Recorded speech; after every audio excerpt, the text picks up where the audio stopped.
Assalamualaikum warahmatullahi wabarakatuh. Halo semuanya, perkenalkan nama saya Faika Siparania dari kelas 12 IPA 1.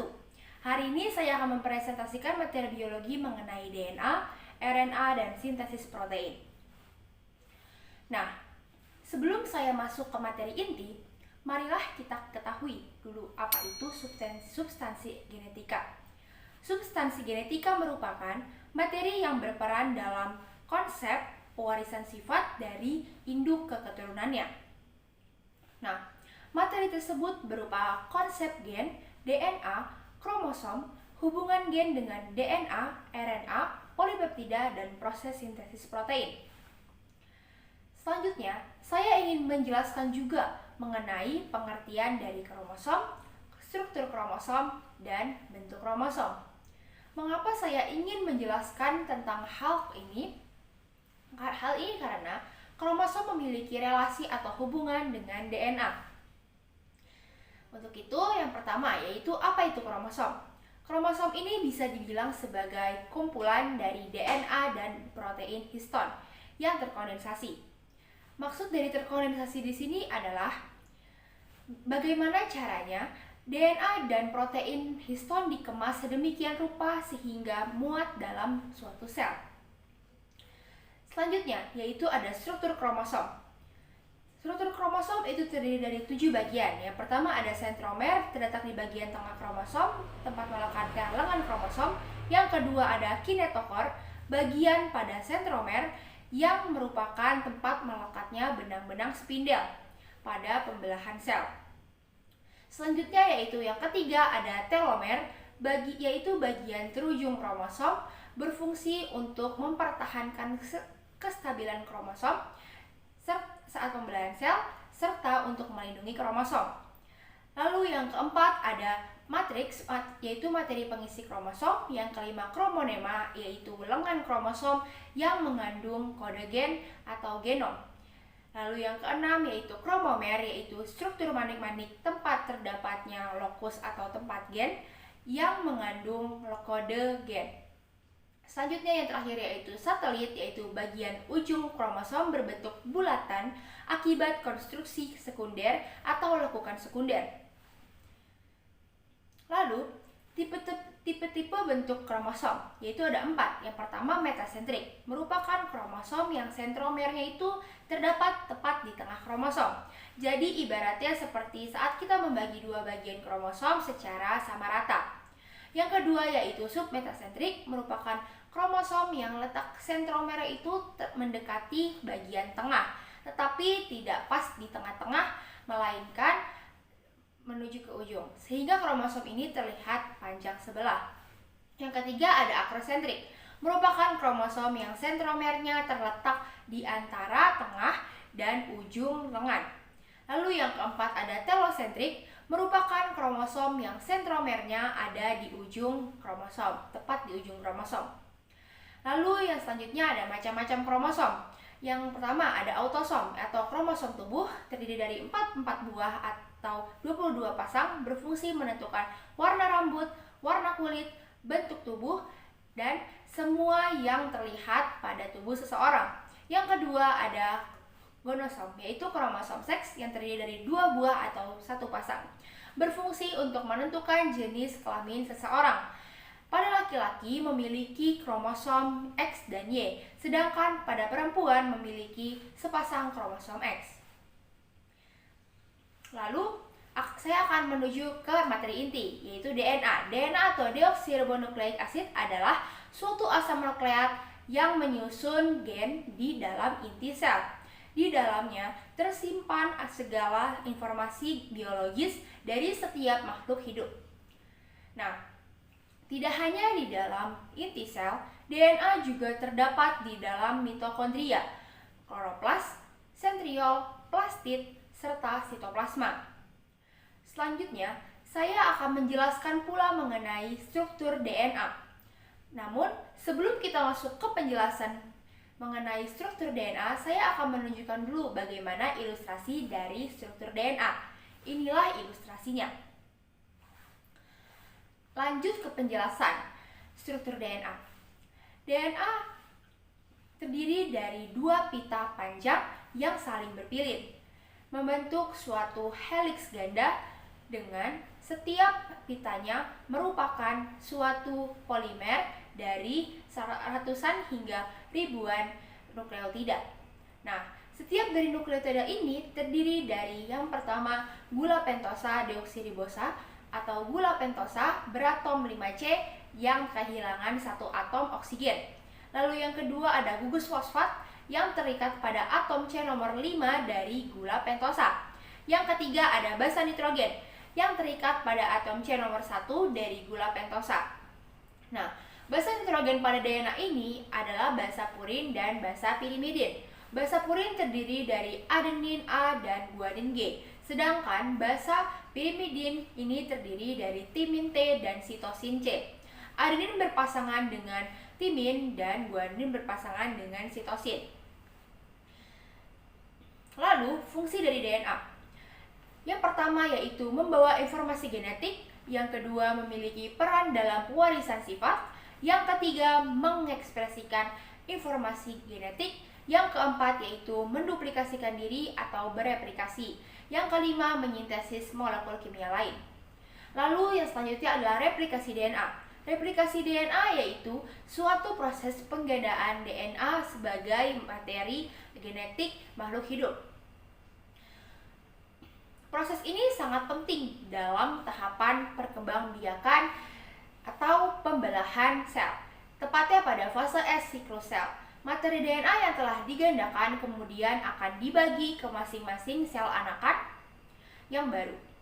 Kemampuan DNA untuk membentuk DNA baru yang sama persis seperti dengan DNA asalnya disebut sebagai kemampuan autokatalitik.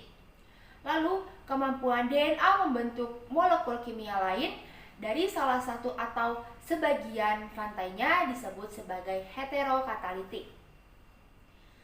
Selanjutnya, mekanisme replikasi DNA secara umum, yaitu secara semi-konservatif, yaitu pita double helix molekul DNA lama akan membuka dengan bantuan enzim. Lalu, pada masing-masing pita DNA lama tersebut terbentuklah pita DNA yang baru. Yang kedua yaitu secara konservatif. Molekul dari DNA yang lama tetap atau tidak membuka. Lalu di samping setiap molekul DNA lama dibentuklah molekul DNA yang baru. Selanjutnya secara dispersif, yaitu molekul DNA terputus menjadi beberapa bagian. Kemudian pada setiap potongan tersebut dibentuklah DNA yang baru. Selanjutnya saya akan menjelaskan pula mengenai mekanisme replikasi DNA secara umum. Yang pertama, enzim helikase membuka heliks ganda DNA induk.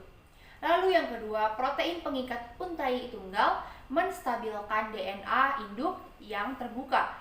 Yang ketiga, untai utama atau yang biasa disebut sebagai leading strand disintesis secara terus-menerus pada arah 5 aksen ke 3 aksen oleh DNA polimerase. Dimulai dari satu primer RNA yang disintesis oleh enzim primase, DNA polimerase kemudian menggantikan nukleotida primer RNA dengan DNA. Yang keempat, untuk memanjangkan untai baru DNA yang lain, DNA polimerase harus bekerja di sepanjang cetakan yang jauh dari cabang replikasi.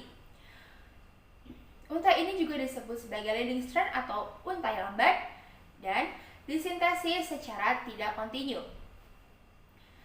Enzim primase menyintesis primer-primer DNA pendek yang kemudian diperpanjang oleh DNA polimerase membentuk fragmen-fragmen Okazaki. Yang kelima, setelah primer RNA diganti menjadi DNA oleh DNA polimerase yang lainnya, DNA ligase menggabungkan fragmen-fragmen Okazaki yang tadi ke untai yang sedang tumbuh. Lalu berikut ini adalah ilustrasi dari mekanisme replikasi DNA secara konservatif, semi-konservatif, dan dispersif. Selanjutnya, saya akan menjelaskan pula mengenai RNA. Apa itu RNA? RNA atau ribonucleic acid adalah makromolekul polinukleotida berupa anak rantai tunggal atau ganda yang tidak berpilin seperti halnya DNA. RNA ini banyak terdapat pada ribosom atau sitoplasma dan keberadaannya tidak tetap karena mudah terurai dan harus dibentuk kembali. Selanjutnya ada struktur RNA. RNA merupakan polimer yang tersusun dari sejumlah nukleotida. Setiap nukleotidanya memiliki satu gugus fosfat, satu gugus pentosa atau gula ribosa, dan satu gugus basa nitrogen atau basa N. Basa nitrogen ini pada RNA ada basa purin dan basa pirimidin. Basa purin terdiri dari adenin A dan guanin G, sedangkan basa pirimidin pada RNA itu terdiri dari urasil U dan sitosin C. Adenin berpasangan dengan urasil dan guanin berpasangan dengan sitosin. Bedanya dengan DNA, pada RNA tadi, yaitu basa nitrogen timin, itu diganti menjadi urasil. Itulah perbedaannya dengan DNA. Selanjutnya yaitu ada fungsi dari RNA. Yang pertama, mentransfer kode genetik dari inti ke ribosom untuk membuat protein. Yang kedua ada mengkode asam amino dan bertindak sebagai pembawa pesan antara DNA dan ribosom untuk membuat protein. Yang ketiga sebagai penyimpan informasi genetik. Nah, selanjutnya ada jenis-jenis RNA. Seperti pada gambar di samping, dapat dilihat bahwa RNA ini memiliki banyak jenis. Di antaranya ada mRNA atau RNA duta, rRNA, dan tRNA. Fungsi-fungsinya yaitu yang pertama, mRNA sebagai pembawa informasi genetik dari DNA.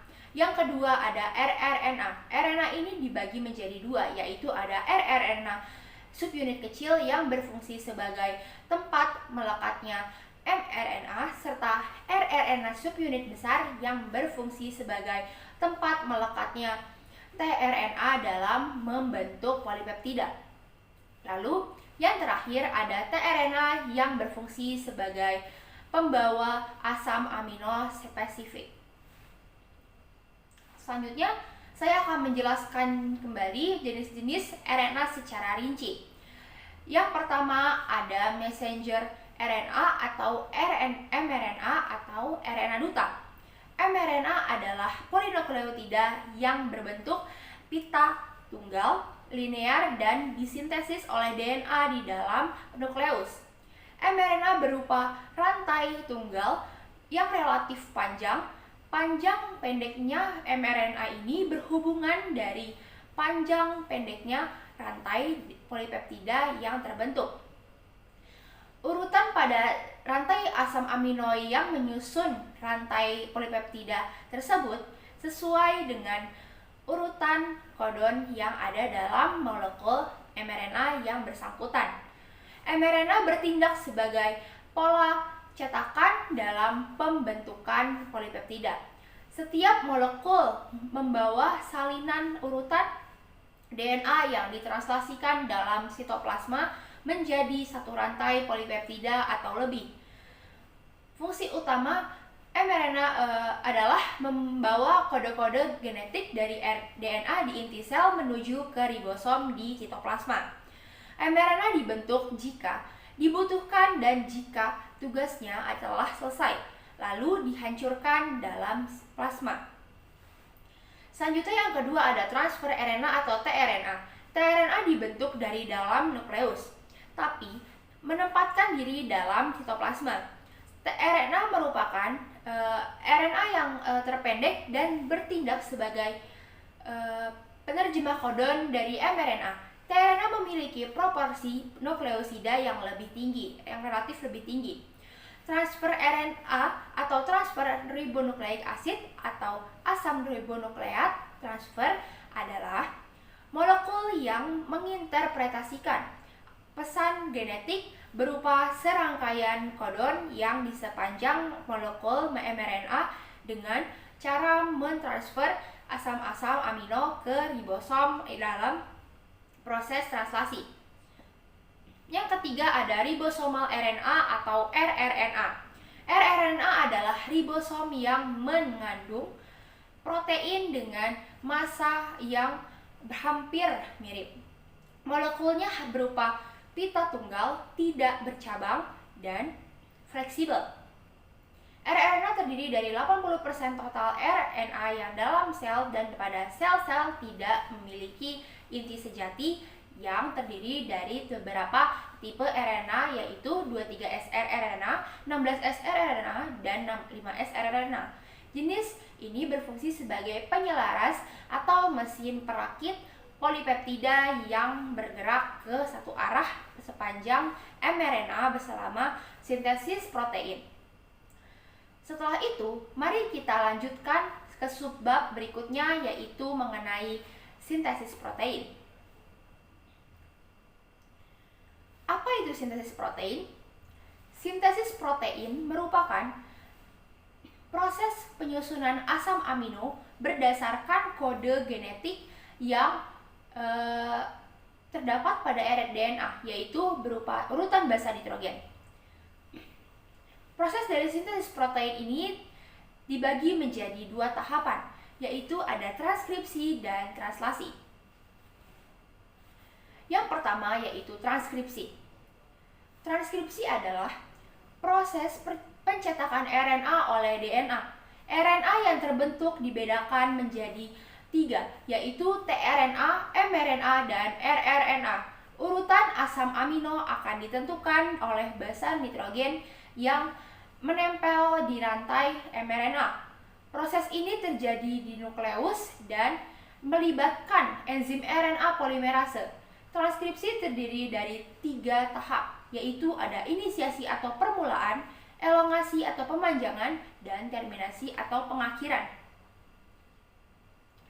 Sebelum saya menjelaskan lebih lanjut mengenai tahapan-tahapan dari transkripsi, saya akan memaparkan terlebih dahulu apa saja hal-hal penting yang harus kita ketahui dalam tahapan-tahapan transkripsi. Yaitu yang pertama, segmen-segmen pada DNA yang mengkode suatu protein disebut sebagai gen. Lalu yang kedua, suatu gen diawali dengan promotor dan diakhiri dengan terminator. Lalu yang ketiga, urutan basa nitrogen yang terdapat pada gen digunakan sebagai acuan untuk menghasilkan suatu protein atau biasa disebut polipeptida. Selanjutnya, tahapan-tahapan transkripsi terdiri dari yang pertama inisiasi. Ketika RNA polimerase menempel pada promotor gen, lalu RNA polimerase akan membuka untai ganda DNA. Ilustrasi dari tahapan inisiasi ini dapat dilihat pada gambar di samping. Lalu yang kedua, tahap elongasi adalah proses penyusunan nukleotida RNA di sepanjang utas DNA pencetak. Penyusunan nukleotida RNA terjadi sebagai berikut. Salah satu utas DNA pada sebuah gen akan berperan sebagai cetakan untuk menyusun nukleotida RNA. Utas ini disebut juga sebagai utas pencetak atau template. Nukleotida RNA kemudian akan disusun membentuk rantai RNA duta berdasarkan urutan basa nitrogen pada DNA pencetak. Misalkan, apabila pada DNA pencetak atau template terdapat basa nitrogen timin, maka nukleotida RNA yang tercetak adalah basa nitrogen adenin. Basa nitrogen guanin akan mencetak basa nitrogen sitosin. Basa nitrogen adenin akan mencetak basa nitrogen urasil. Begitupun seterusnya. Kemudian, RNA polimerase akan kembali berjalan menuju ke terminator dan akan membentuk mRNA. Berikut ini adalah ilustrasi dari tahapan elongasi. Yang ketiga ada terminasi. Ketika RNA polimerase dan RNA duta telah sampai di terminator, maka proses transkripsi selesai. RNA duta, dan RNA polimerase ini akan memisahkan diri. RNA duta yang dihasilkan dari proses ini akan keluar dari nukleus menuju sitoplasma untuk mengalami tahapan translasi. Ilustrasi dari tahapan terminasi dapat dilihat pada gambar di samping. Lalu selanjutnya proses sintesis protein yang kedua, yaitu translasi. Translasi adalah penerjemahan kode genetik RNA menjadi urutan asam amino. Pada tahapan ini akan disintesis polipeptida menggunakan kode genetik dari mRNA di dalam ribosom oleh tRNA dengan bantuan enzim sintetase tRNA amino asid. Proses ini terjadi di sitoplasma. Translasi juga terdiri dari 3 tahapan proses seperti halnya transkripsi, yaitu ada inisiasi, elongasi, dan terminasi. Sebelum saya menjelaskan lebih lanjut mengenai tahapan-tahapan translasi, alangkah lebih baiknya jika kita lebih tahu mengenai hal-hal penting apa saja yang ada dalam tahapan translasi. Yang pertama yaitu RNA yang sintesisnya diarahkan oleh gen pada berkas DNA sebagai pembawa pesan disebut sebagai RNA duta atau mRNA. Selanjutnya yang kedua, setiap 3 basa nitrogen pada RNA duta akan membentuk kodon. Setiap kodon ini akan mengkode suatu jenis asam amino tertentu. Urutan kodon pada RNA duta inilah yang nantinya akan berperan dalam menentukan jenis asam amino apa yang dihasilkan, yang ditambahkan selama proses penyusunan polipeptida. Selanjutnya yang ketiga, terdapat 4 kodon yang berbeda fungsinya dengan kodon yang lain, yaitu ada yang pertama, kodon start atau AUG. Selain berfungsi sebagai mengkoda asam amino metionin, AUG juga berperan sebagai kodon yang pertama memulai proses translasi. Yang kedua ada kodon stop, yaitu UAA, UAG, dan UGA. Ketiga kodon ini memicu berakhirnya proses translasi. Kodon ini disebut juga dengan kodon nonsense atau kodon tidak bermakna. Mengapa disebut kodon tidak bermakna? Karena kodon ini tidak mengkoda jenis asam amino apapun. Lalu, berikut ini adalah ilustrasi dari kodon, start kodon, dan stop kodon, serta RNA duta. Untuk mengetahui jenis-jenis asam amino yang dikode oleh masing-masing kodon, dapat dilihat pada tabel berikut. Misalkan, kodon yang tersusun pada basa nitrogen UUU akan diterjemahkan sebagai asam amino fenilalanin. Kodon USU akan diterjemahkan sebagai asam amino serin, dan sebagainya. Lalu kita lanjut ke tahapan-tahapan translasi. Translasi melalui 3 tahapan, yaitu yang pertama ada inisiasi, diawali dengan ribosom unit kecil berikatan pada RNA duta di bagian start kodon, yaitu AUG. Setiap asam amino dibawa menuju ribosom oleh RNA transfer atau tRNA setelah start kodon berikatan dengan antikodon spesifiknya. Ribosom unit besar kemudian berikatan untuk membentuk kompleks translasi. Berikut ini adalah ilustrasi dari tahapan inisiasi. Selanjutnya, tahapan yang kedua ada elongasi. Ribosom unit besar memiliki 3 situs ruangan, yaitu situs E, P, dan A. Nah, selama elongasi ini, ribosom akan membaca kodon-kodon yang berada di situs A. Pada tahapan ini, asam amino yang telah dikode oleh kodon di situs A akan dibawa oleh tRNA yang memiliki antikodon yang sesuai. Lalu, asam amino di situs P akan terputus dari tRNA-nya lalu berikatan dengan asam amino di situs A. Ketika ribosom digeser, tRNA yang kosong berpindah ke situs E dan akan keluar dari kompleks translasi. Karena situs A kosong, maka tRNA yang selanjutnya dapat masuk membawa asam amino yang sesuai ke dalam situs A. Selanjutnya, asam amino di situs P akan berikatan dengan asam amino di situs A. Begitupun seterusnya, sehingga membentuk rantai asam amino. Berikut ini adalah ilustrasi dari tahapan elongasi. Lalu terminasi terjadi apabila ribosom mencapai stop codon yaitu UGA, UA, dan UAG. Faktor pelepas akan berkaitan dengan stop codon tersebut yang memicu polipeptida akan terlepas pula, serta kompleks translasi ini akan terurai. Lalu polipeptida yang dihasilkan akan diproses menjadi protein tertentu. Gambar di samping ini adalah ilustrasi dari tahapan terminasi pada proses translasi. Nah, itulah penjelasan mengenai DNA, RNA, serta proses sintesis protein. Demikian presentasi dari saya. Kurang lebihnya mohon maaf. Wassalamualaikum warahmatullahi wabarakatuh.